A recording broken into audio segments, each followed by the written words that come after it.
Welcome to part 2 of What If Goku Found Broly Early. In part 1, we had just finished the Cell Saga, as Broly has just turned Super Saiyan for the first time, and now Cell has been finished off and we are now at the Buu Saga. So, 7 years later, a lot of changes have taken place from the original timeline. For starters, Goku does not die in this timeline, because Broly would have taken the impetus to finish off Cell faster than Gohan ever thought to. Also, Paragus has become less vengeful, and Broly is actually assimilated into society in this What If. He doesn't really live in the city or anything, but he does live out in the wilderness, but he can function as a citizen of planet Earth.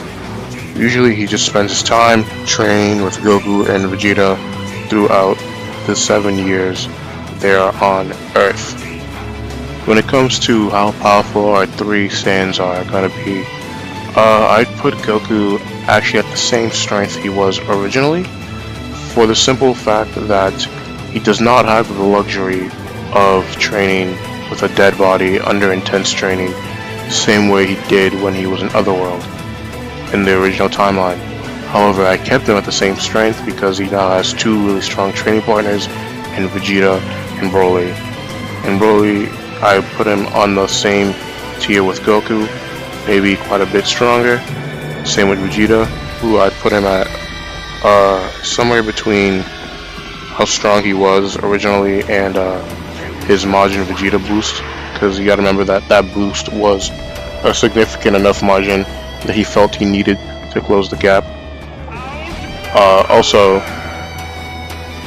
all three of them will still know Super Saiyan 2. Even Broly would know Super Saiyan 2. I don't really know what a Broly with Super Saiyan 2 would look like, but just know for the sake of the story and the footage that he does have Super Saiyan 2. The World Martial Arts Tournament would still take place as Goku would still participate in it because Chi-Chi would want the prize money for her family, obviously, as well as Gogeta would also participate in it just because he sees it as a chance to beat Goku while an audience is watching.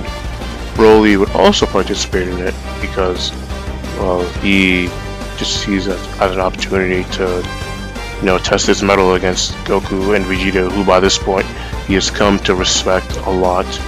Gohan subplot with Videl would still occur as well, so he would be in it, as well as Videl, as well as everybody else that was originally in it in the first place. This time when Supreme Kai comes and Popovich and Yamu try to suck Gohan's energy, this time it will be Broly's energy, because Supreme Kai, I think, would still be able to restrain him long enough for them to suck on his energy. When this time the big change comes when Popovich and Yamu get back to Parvati's quarters. I think that they would have enough energy to already awaken Majin Buu without needing to resort to Majin Vegeta and Goku. And I say this because Gohan, with his beacon power that Broly already surpassed in the Cell Saga, the hell, even Gohan as a kid already surpassed, was able to fill the meter to half of its capacity. So I see no reason why a Broly who's been training, who's originally stronger than the Gohan that was originally stronger than the Gohan we see in the Buu Saga, would not be able to fill the capacity of the tank fully, and even beyond that. So yes, Majin Buu is able to break free of the ball earlier than expected, and he would be a little bit stronger initially because of Broly's energy. So this time we have pretty much Majin Buu going up against the three Saiyans by himself. I mean, Dabura is also there, but at this point everybody else is so out of his league in terms of power that he really does not offer any support to Buu. You really kinda can't. I see Buu being able to fend off all three of the Saiyans, because Majin Buu was able to scale to Super Saiyan 3 Goku.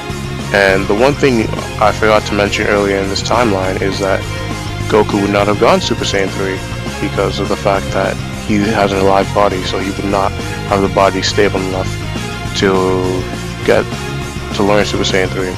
So everybody is about a little bit stronger than Super Saiyan 2 Goku and Vegeta were in the original timeline, which is still strong enough for for Majin Buu to deal with when you consider that Vegeta's own explosive attack, like his final suicidal attack, was not enough to destroy Majin Buu. I don't see why three of them would be able to do it, especially when you're given his ridiculously broken regenerative abilities. Another important thing to note here is that Goku also does not know fusion because of the fact that he would have never been dead to meet the Metal Marines to learn their type of fusion.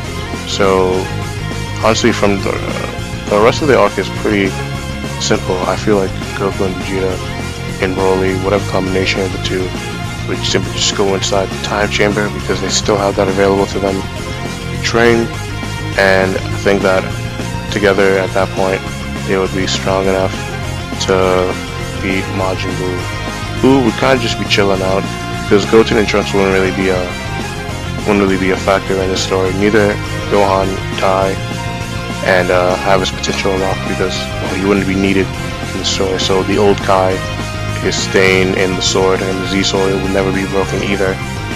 So yeah, there are a lot of changes, but I think any combination of Goku and Vegeta post Hyperbolic Time Chamber should easily be able to deal with Majin Buu at that point. And if nothing else, they could simply just use the Spirit Bomb and they will be fine. Now in this timeline, since they don't really know about the benefits of keeping Buu around or the fact that Buu is not inherently evil, they wouldn't reincarnate him into Oob. And the other thing is that they would also kill the Grand Supreme Kai that is inside of Majin Buu, who actually, ironically enough, turns out to be really important for when they fight Moro, who at this point isn't even really known, so that's kind of a mute point at the moment. Anyway, back to the Buu saga. So after Majin Buu is defeated, everybody kind of just returns to their normal life. His damage on the world would be significantly less. Mr. Satan would not gain the respect from the Z fighters for being able to tame him for a little bit. There would be no Super Buu, there would be no Kid Buu, the world would not be destroyed. And yeah, the Supreme Kai would simply just go back in time. Not go back in time, go back to his world, and everything would be kind of dandy at that point.